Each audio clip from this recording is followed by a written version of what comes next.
texts that priests confiscated and burned, texts that kings sealed inside royal archives and forbade their own scribes to copy, texts that scholars reproduced in secret, signing false names to protect themselves from the institutions that hunted those very copies down. Some of those tablets sit today in locked, restricted collections, handled only with written institutional approval. We call them grimoires. And here is the part that almost nobody seems to want to discuss honestly. These were not superstitions. They were operational manuals, and the people who wrote them knew exactly what they were doing. Tonight you are going to meet 4 entities, one from each of these sources, specifically the figures their own authors warned should never be summoned, never addressed, never acknowledged by name. Remember that, because this entire video turns on the names you must never pronounce, the sigils you must never trace, the pacts you must never sign. What follows is esoteric tradition and religious folklore. Read closely. I am not making metaphysical claims, but the same warnings surface, millennium after millennium, in texts that could not possibly have borrowed from each other, and some patterns persist for reasons we do not entirely understand. That matters. It is worth sitting with. Why does it still matter now? Because several of the cuneiform tablets we are drawing from tonight are not freely accessible to the public.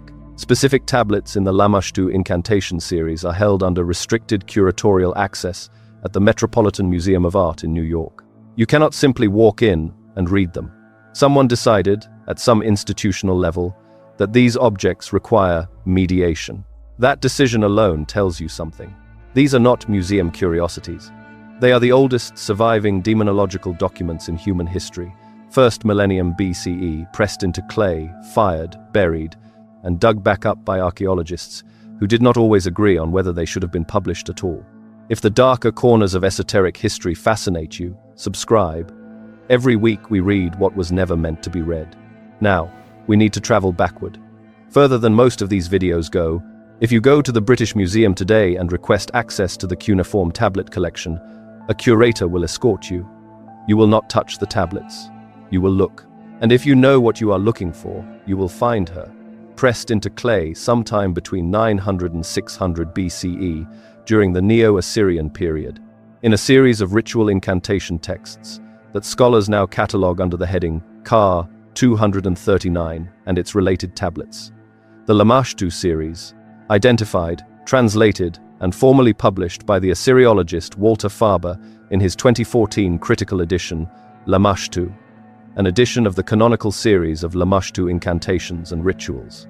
Faber spent decades on this. That tells you something about its complexity.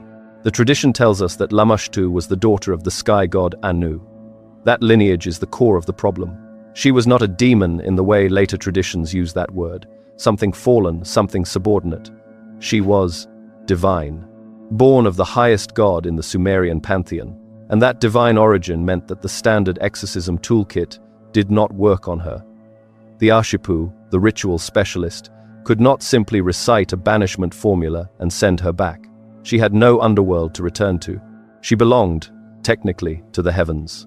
The legend continues that she descended of her own will, that she chose to leave the divine realm and wade through rivers of blood to reach the human world, specifically to attack pregnant women, nursing mothers, and newborns. Supposedly she craved the blood and milk of infants. The tradition tells us she would press her comb to a woman's womb and her hand to a man's throat, and that she moved through households like a current of bad air. But here is the line from the Lamashtu tablets that has unsettled scholars for over a century. The text reads, "She is a god's daughter, lofty is her nature. Among the gods, her brothers, she has no equal." Read that again. This is not a warning written about a monster. It is a statement of rank. The tablet is telling you that Lamashtu is not beneath the gods. She is lateral to them. She has no equal among her brothers. The text is not describing something that can be controlled. It is describing something that simply is, and that has chosen, by its own nature, to be hostile to human life. I want you to notice what it does not say. It does not say she was punished. It does not say she was cast out. It does not say she is acting against divine will. Not the fallen, the sovereign. The name itself encodes this. Lamashtu derives from the Akkadian root, meaning she who erases, not she who harms, not she who attacks. Erases. A name that is a function. She does not damage the child. She removes the child from existence. The name is the mechanism. Now, there is no archaeological evidence that Lamashtu was a historical figure, a real person later mythologized, or anything other than a theological construct. Faber is careful about this in his edition.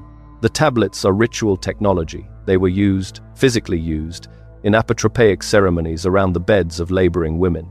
Fired clay plaques bearing her image were placed at doorways, specifically to keep her out. That is the historical fact. The supernatural content is the tradition's own claim, not mine. But what fascinates me about the internal logic of the Lamashtu texts is this. The scribes who composed them understood that naming a threat precisely is not the same as invoking it. They listed her 7 names as a warning, not a ritual, not an invitation. They named her so that the practitioner would know exactly what they were dealing with before they attempted any countermeasure. That is not superstition. That is threat assessment. And the only countermeasure the tradition found effective? Another entity entirely, one who had his own reasons to oppose her, one whose name we will reach in the next chapter. The system was not designed to be safe, it was designed to be navigated. Pull the thread back far enough, and you arrive at the most paradoxical figure in the entire Sumerian demonic tradition. Not the most dangerous, not the most feared, the most contradictory. A king of plague winds who was invited into your home. An entity whose image you pressed against your skin for protection. His name is Pazuzu, and the closer you look at him, the stranger the logic becomes. The evidence for Pazuzu is physical, not tablets alone. Objects. Bronze amulet heads, roughly fist-sized, cast with his face, 4 wings, a scorpion tail, a serpentine lower body, and a right hand, raised in what scholars have debated for decades as either a gesture of warning or a gesture of command. The primary corpus was catalogued and analyzed by the Assyriologist Edith Porada in her landmark 1987 study on Mesopotamian amulets.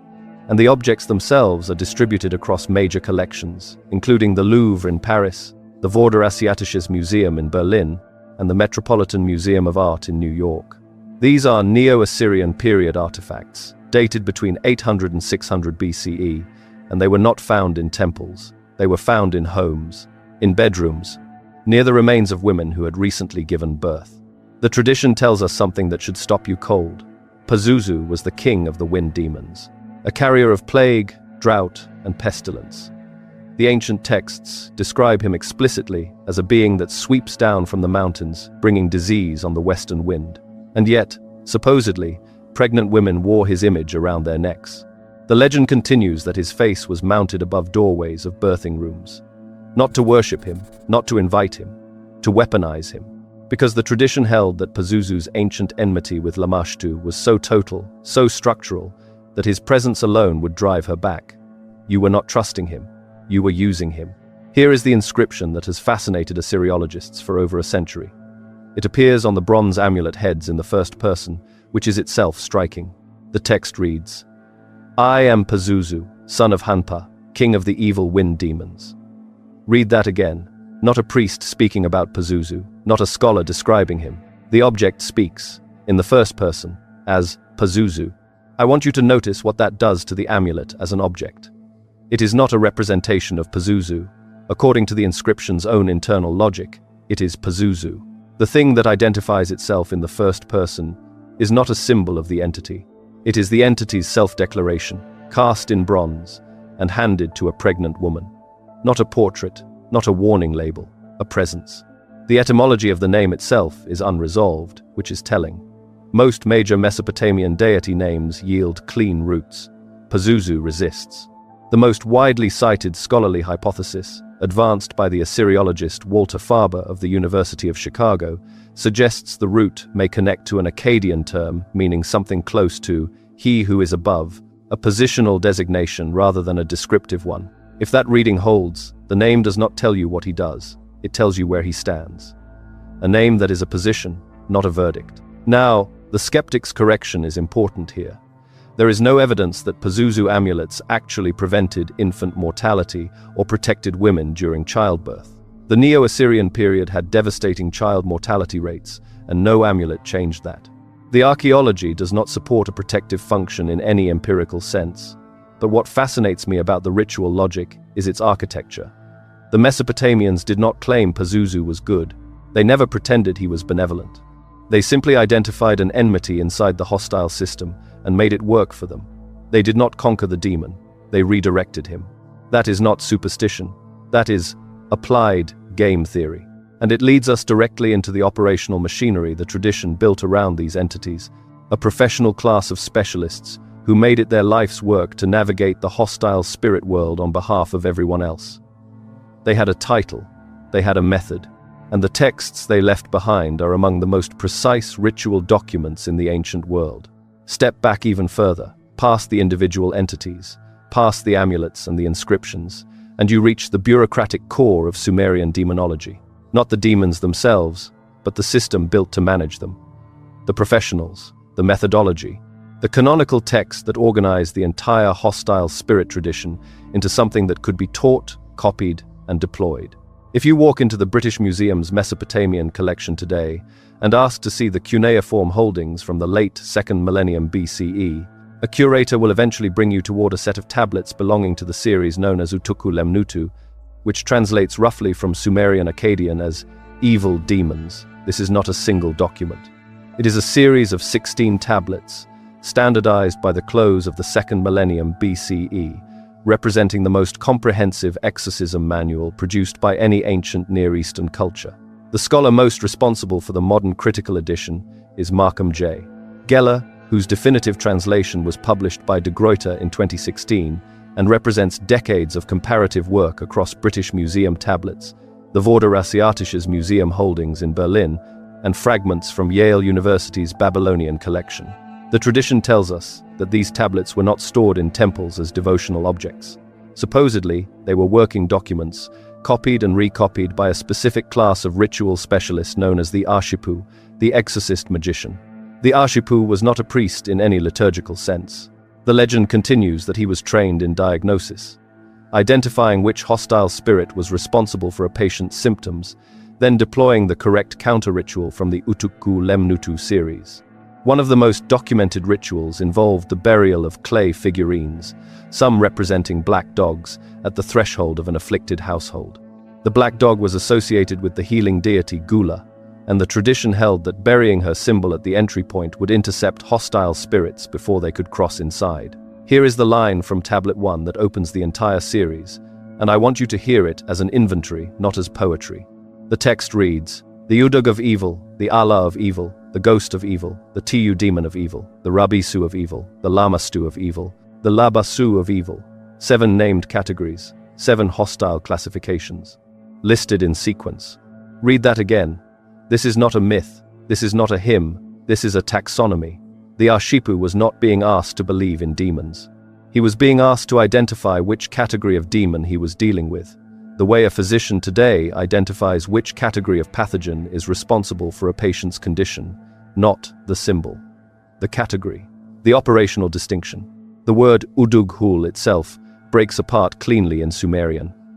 Udug designates a class of spirit, not inherently hostile, but capable of hostility. The second element, hul, means evil, wicked, or bad. It is a modifier. An Udug was not born evil in Sumerian cosmology. According to scholars, including Jeremy Black of Oxford University, who worked extensively on Sumerian lexicography before his death in 2004, the Hul designation was a functional classification. These were spirits that had turned, or been turned, toward hostile operation, a name that is a clinical assessment. The skeptic's note is worth making plainly. There is no empirical evidence that the Utukku Lemnutu rituals cured any illness. The people who used them still died of the diseases they were trying to treat. The Arshipu's burial of figurines did not stop infection. That is simply true. But what is genuinely striking about the tradition is its organizational sophistication. 16 tablets, a trained professional class, a diagnostic methodology, a tiered taxonomy of hostile agents. This is not folk superstition scratched on a cave wall. This is an institution. And institutions do not emerge without a perceived need that is consistent, widespread, and urgent enough to justify the infrastructure. The infrastructure was real. The need it was built to address is the question the next chapter begins to answer, because the hostile spirits of the surface world all operated within a larger cosmological structure. And at the bottom of that structure, ruling everything below, was a figure who makes the Udug-hul look like a minor administrative problem. There is a text that predates almost everything we have discussed. It was composed in Sumerian, in the mid-3rd millennium BCE, which means it is pushing toward 5,000 years old. Parts of it were recovered from Nippur during excavations beginning in the 1880s, and the primary tablets now sit in the collections of the British Museum in London and the University of Pennsylvania Museum of Archaeology and Anthropology in Philadelphia. Scholars refer to it as the Descent of Inanna. The Sumerologist Samuel Noah Kramer, who spent most of his career at the University of Pennsylvania and died in 1990, produced the foundational modern translation and called it, in his own words, the most important Sumerian mythological text recovered to date. That is not a small claim, and the reason it belongs in this conversation is not Inanna herself. It is what she finds waiting for her at the bottom. The tradition tells us that Inanna, Queen of Heaven, chose to descend into Irkalla, the underworld, the realm of no return. Supposedly, she went for reasons the text leaves deliberately ambiguous: power, grief, curiosity, or something the tradition does not name.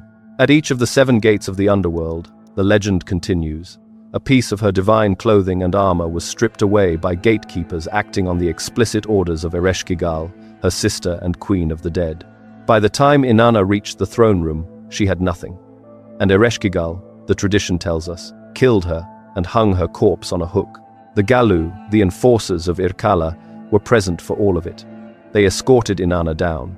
They witnessed the killing. They did not intervene, because that is not what the Galloo do. Here is the passage that has stopped scholars cold for generations. It appears in the text description of the Galloo themselves, given as an instruction Ereshkigal issues regarding their nature. The text reads, "The Kurgal know neither food nor drink. They accept no flower offerings. They drink no libations of water." I want you to notice what that instruction is actually saying. It is not describing them as evil. It is describing them as outside the system of reciprocity entirely. Every other entity in Mesopotamian cosmology, gods, demons, spirits, humans, could be reached through offering, through exchange, through the ritual economy of give and receive. The Galloo cannot. They eat nothing. They want nothing. They cannot be bribed because they have no appetite. Not dangerous in the way a hungry predator is dangerous. Dangerous in the way a law is dangerous. The word Galloo in Sumerian breaks into 2 elements that scholars, including Thorkild Jacobson of Harvard University, have analyzed at length. The most widely accepted reading connects it to a compound, meaning something close to the great ones below, an honorific of position rather than character. They are not called the cruel ones or the destroying ones. They are called the great ones of the lower place, a name that is a jurisdiction. The skeptic's correction is straightforward. Ereshkigal was not a historical figure. The descent of Inanna is not a historical account. No one descended into a literal underworld and returned. That is obvious. But what fascinates me about the Galloo, as a conceptual construction, is what they represent inside the tradition's internal architecture. They are the point at which all negotiation ends. Every other hostile entity in the Sumerian system, Lamashtu, Pazuzu, the Utukku, could theoretically be countered, deflected, or redirected. The Galloo cannot. They are the tradition's way of encoding a truth that every legal and cosmological system eventually has to face. Some processes, once initiated, do not stop because you ask them to. The most terrifying thing in the Sumerian demonic tradition is not the entity that hunts you, it is the one that simply enforces the structure you were always already inside. They wrote maps, not for admiration, for survival. Read carefully, friends, before you read. Subscribe below.